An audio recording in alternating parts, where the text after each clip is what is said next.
Good evening, everyone. Stay with us today as we break down the Israel-Gaza war, what's next for the region, and the cold monologue. This is the Martin Memo.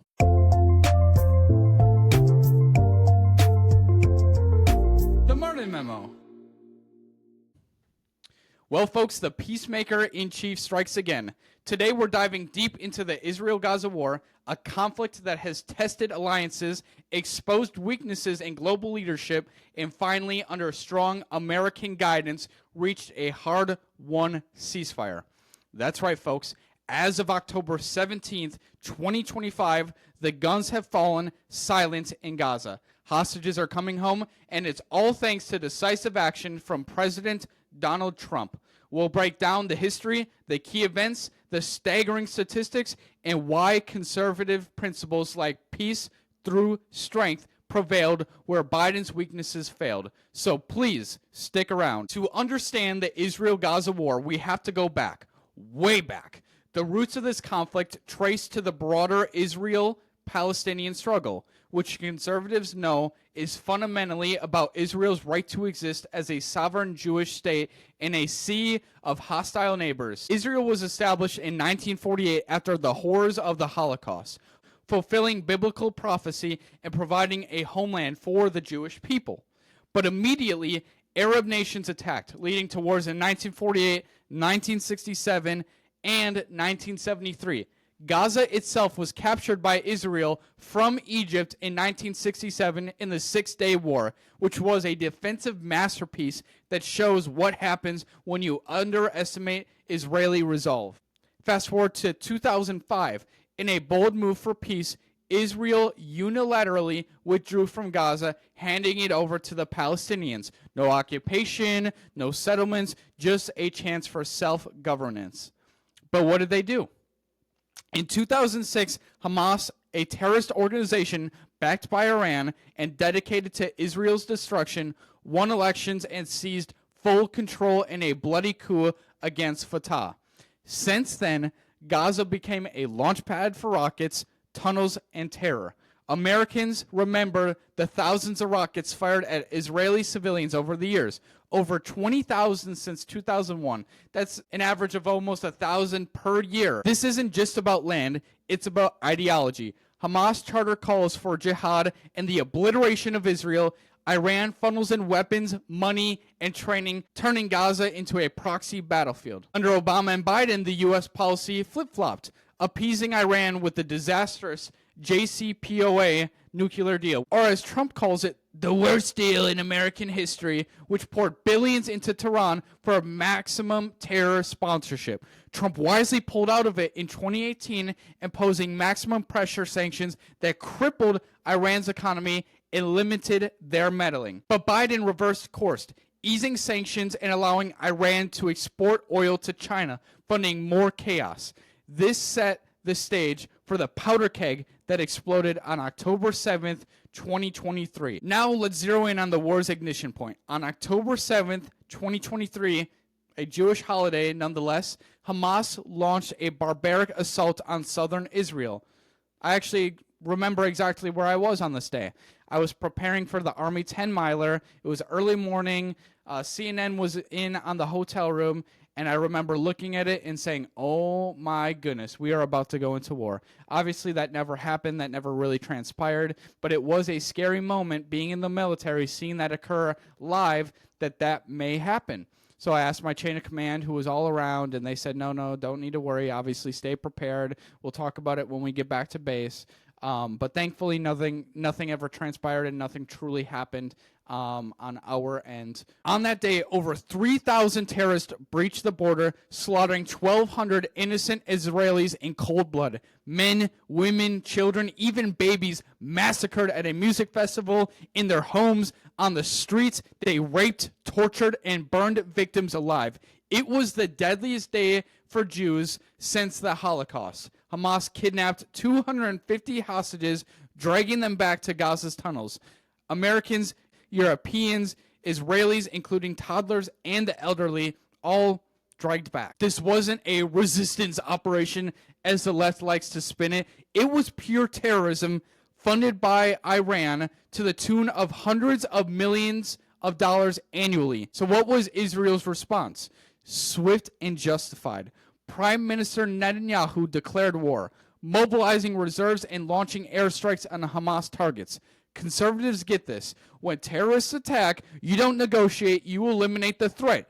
Israel had every right under international law to defend itself, just like we have every right to blow up any cartel boat that enters U.S. waters. While Trump would have backed Israel to the end, Biden deterred, sending aid but pressuring Israel to hold back, all while Biden and his administration had some sort of soft spot in their heart for Iran.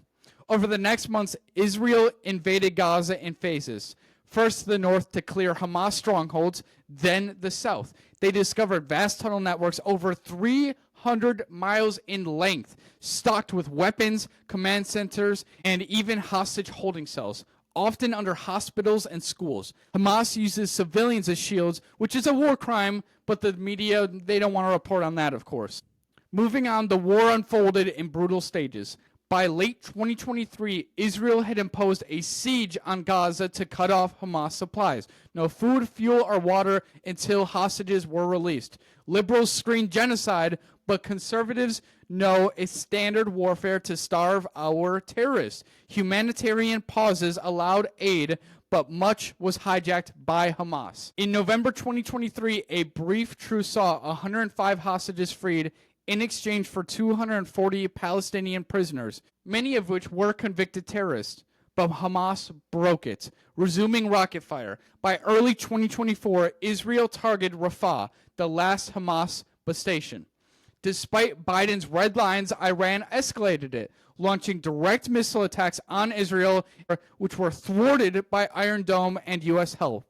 For those of you who do not know what Iron Dome is, it is amazing. It is one of the best revolutionary defense systems in the world. So basically, if you're firing in rockets, missiles, or drones into an area, it will shoot it down before it does any harm on civilians. I know that the U.S. is adopting a similar sort of thing, but it's going to be called the Golden Dome. Of course, Trump had to put his own spin on it, but that is expected to be here within the next few years, and that's going to be essentially what the Iron Dome is, but on a much bigger scale due to America's size. Moving on, the conflict widened. Hezbollah pounded northern Israel, displacing 60,000 Israelis. Houthis in Yemen, which is another Iranian arm, attacked shipping in the Red Sea. And by mid-2024, over 10,000 rockets from Lebanon alone targeted Israeli soil. But Israel struck back, assassinating key figures like Hamas leader Ismail Haniyeh in Tehran, which was a masterstroke of an operation. Now, statistics painted a grim picture.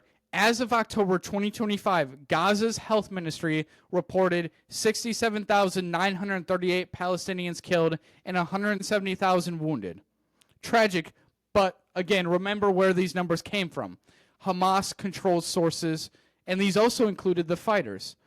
Israel estimates 17,000 Hamas militants were eliminated. On the Israeli side, beyond the initial 1,200 that we first talked about, military deaths reached about 700. So what about the humanitarian crisis? So over 90,000 Gazans were displaced, and famine warnings were ignored, of course, by Hamas because they ended up hoarding that aid. So what was Iran's role? They supplied drones, missiles, and cash, which were over $1 billion since the start of the war in 2023. What was Biden's policy on this? Flip-flopping, which is what he does best. He sent $21 billion in arms to Israel, but withheld bombs to appease his left-wing base. Meanwhile, anti-Israel protests rage on the U.S. campuses, fueled by Soros money and radical ideology. So now let's enter the peacemaker-in-chief, Donald Trump.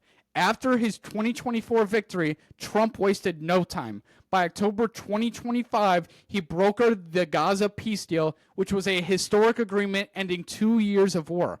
Hamas released all 20 remaining living hostages and bodies of the deceased, like the 4 confirmed on October 14th. In exchange, Israel freed 2,000 Palestinian prisoners, including 250 lifers. A lifer is someone who is expected to be in prison the rest of their life. They don't believe in the death penalty over there in Israel.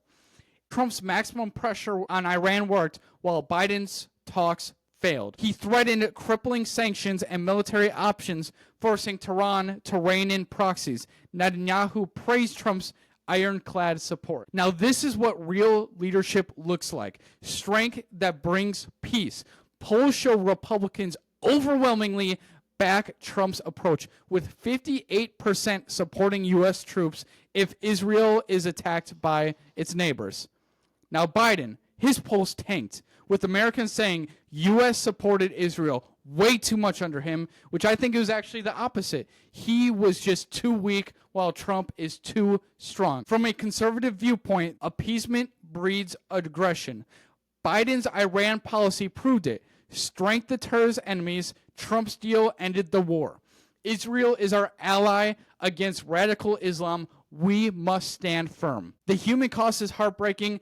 Kids in shelters, families torn apart, but blame the lies with Hamas and Iran, not Israel defending itself. Now what?